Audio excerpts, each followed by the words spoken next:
In this video we'll discuss the composite functions.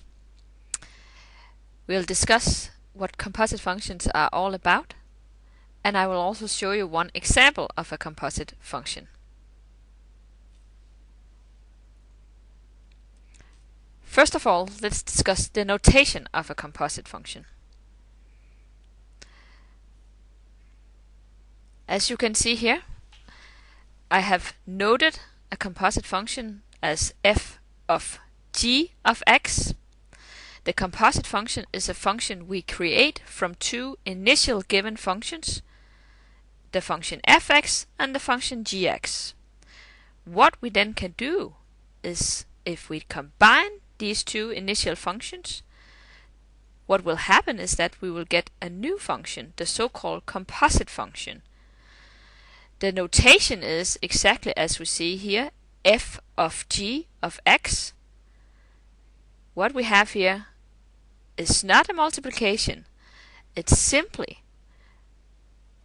f of g of x or f circle g of x, which says that the function you will get from inserting g of x into the initial function fx.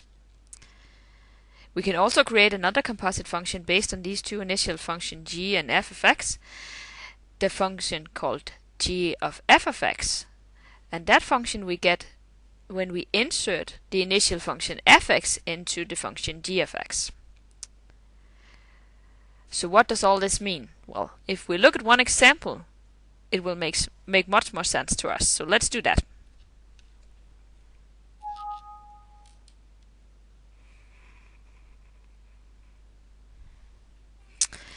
In this example, which we will look at here,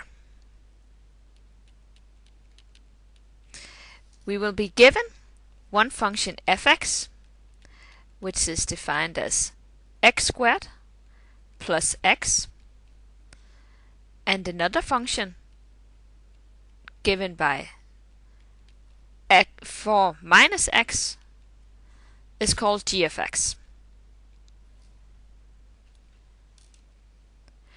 Based on these two functions here, f of x and g of x, we can create a composite function. And the first composite function we will look at is the function which we call f of g of x. And if you recall from the notation which we just discussed on the PowerPoint, what that means is that we insert the function g of x into the initial function fx.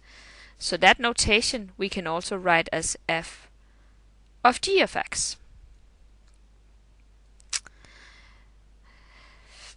Oops, we'll just delete this. Yep. And in this example here, where g of x is defined as 4 minus x, that will be equal to f of 4 minus x. So what is that all about? Well, if we remember what we discussed when we started discussing functions, then I'll just make a new color here to indicate that this is not something which is directly linked to what we're doing over here. But if you recall from when we started talking functions, and we maybe looked at a function, we could call that function fx is equal to x plus 2. And if we should then find the function value from when x is equal to, let's say, when x is equal to 3, how we found the function value was simply substituting 3 into the position of x in the expression for fx.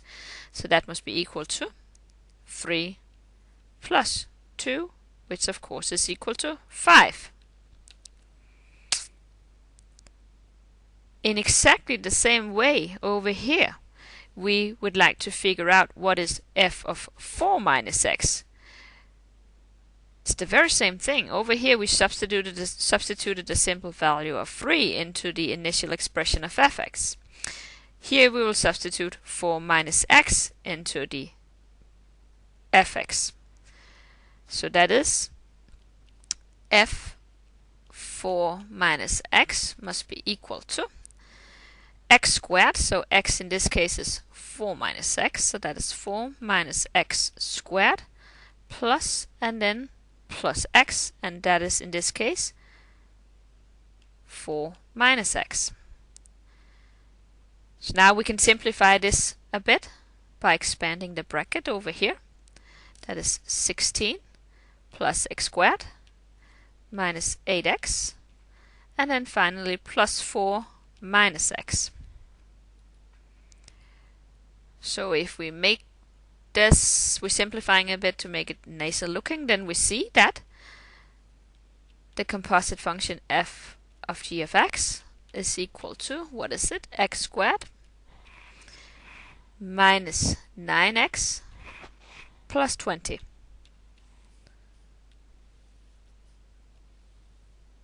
So now we have found the expression for the composite function f of d of x to be equal to x squared minus 9x plus 20. So a total new function we have seen here, created by the two initial functions fx and g of x. Let's also try to do the other potential composite function based on these two initial functions fx and g of x. So that's of course the composite function which is called g of f of x. That is the very same thing as we did when we looked at the composite functions f of d of x, where we inserted the initial function g of x into the function f of x. Then we over here insert the initial functions f of x into the function g of x. So that must be equal to g of f of x. And since f of x is defined by x squared plus x over here, that must be the same as g of x squared plus x. So let's see what that is all about. Gx is defined as 4 minus x, so altogether we have the composite function g of f of x to be equal to 4 minus, and instead of x here we substitute with x squared plus x, so that is x squared plus x. When we expand this bracket, we finally get that the composite function g of f of x is equal to 4 minus x squared minus x. So that is the expression for the other potential composite function g of f of x equals to 4 minus x squared minus x. As we can see already looking at the two expressions here for the two functions, these two functions are totally different. We can have, let's look at one example where we'll try to figure out what are the function value for these two composite functions when, let's say, x is equal to 2, just to illustrate also here that these two functions are two totally different ones.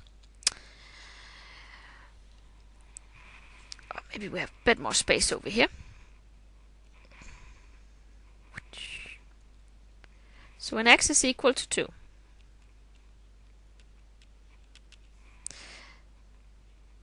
then f of g of x when x is equal to 2 must be equal to, and I substitute x with 2, so that is 2 squared minus 9 times 2 plus 20. And that must altogether give me 6.